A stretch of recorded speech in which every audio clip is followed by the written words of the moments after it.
parte da quarta sessão do curso de Direito Internacional Privado do NIARA de Treinamento.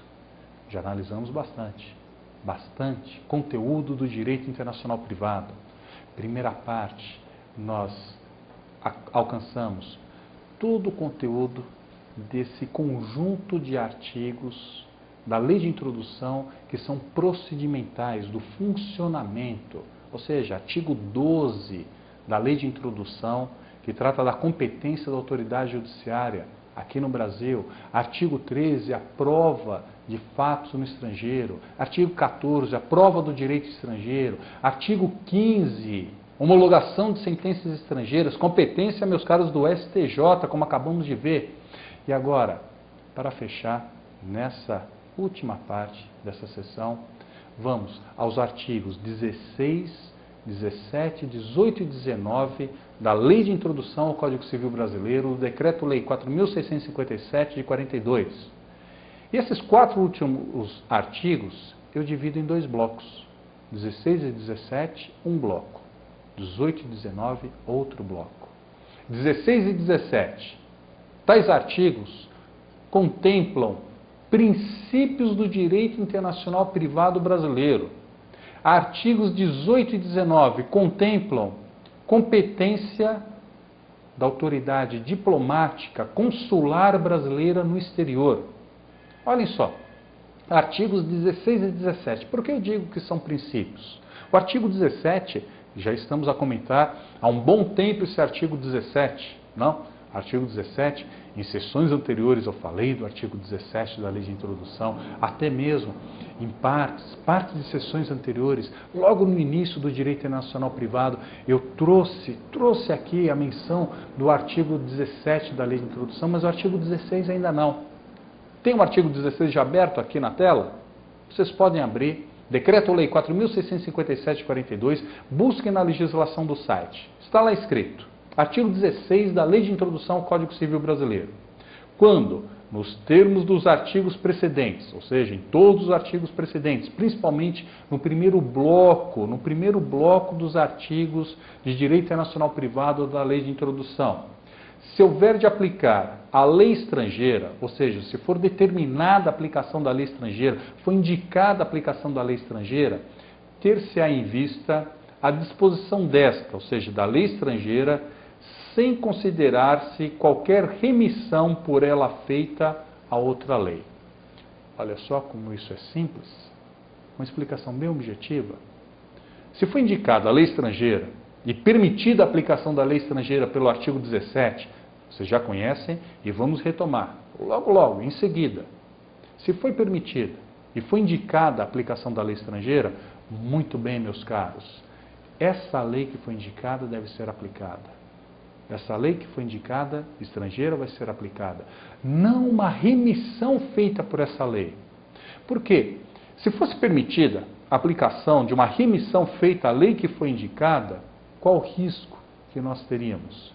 De nunca o conflito de leis no espaço ser resolvido. E com isso, evidentemente, a relação jurídica especial geraria uma dúvida permanente, uma dúvida eterna. Afinal de contas, qual direito material vai ser aplicado?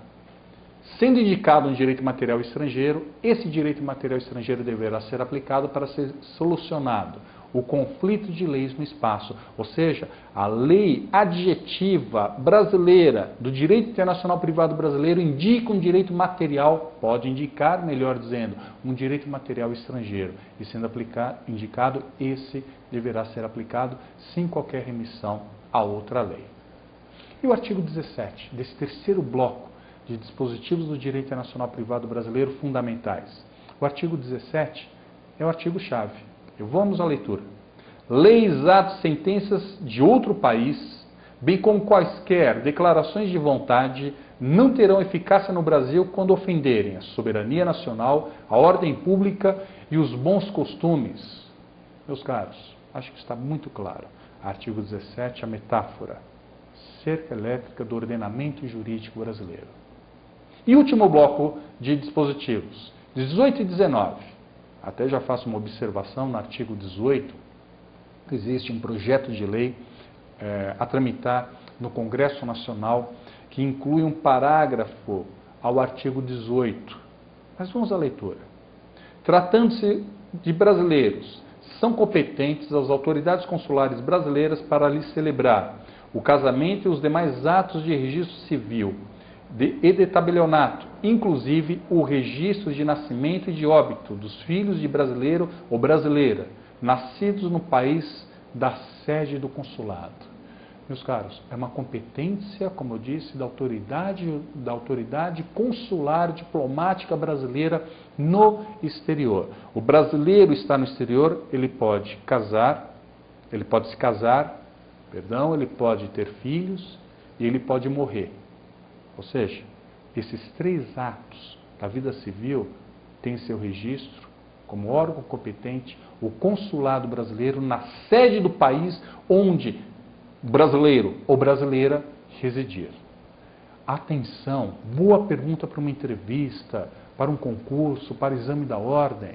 Olha só, imagine só, se o examinador lhes perguntar se o brasileiro ou brasileira no exterior pode também fazer a separação ou divórcio direto, a separação em cartório, como lei brasileira permite aqui no cartório de registro de pessoas civis, de pessoas naturais aqui no Brasil.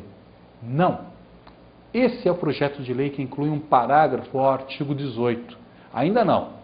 São somente esses 3 atos da vida civil do brasileiro ou brasileira no exterior que pode ser realizado. Nascimento, registro do nascimento, registro do casamento e registro do óbito. É fácil guardar. Nascimento, casamento e óbito.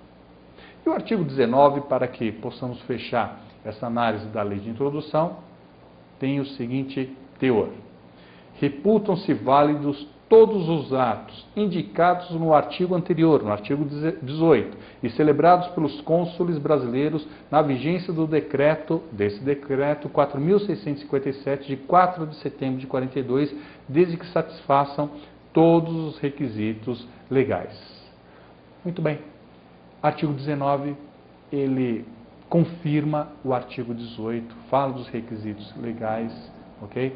E apresenta essa questão do revestimento previsto em lei para que esses atos dos cônsules registrados no cartório chamado Consulado Brasileiro, em livro próprio, é o livro E, é o livro de registro de tais atos ocorridos no estrangeiro, no exterior, é o livro E, no cartório, entre aspas, chamado Consulado Brasileiro no exterior.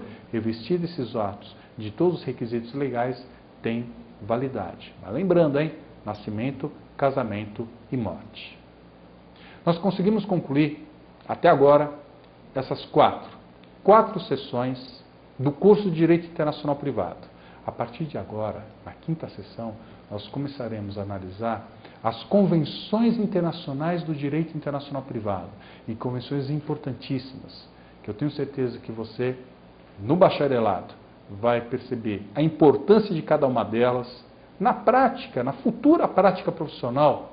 Você logo vai se tornar advogado, logo também, caso queira seguir a carreira da magistratura, do Ministério Público, você vai utilizar no dia a dia essas convenções, caso se deparem com questões do direito internacional privado brasileiro. Portanto, eu os convido a seguir adiante para que nos aprofundemos no direito internacional privado brasileiro. Muito obrigado e até breve.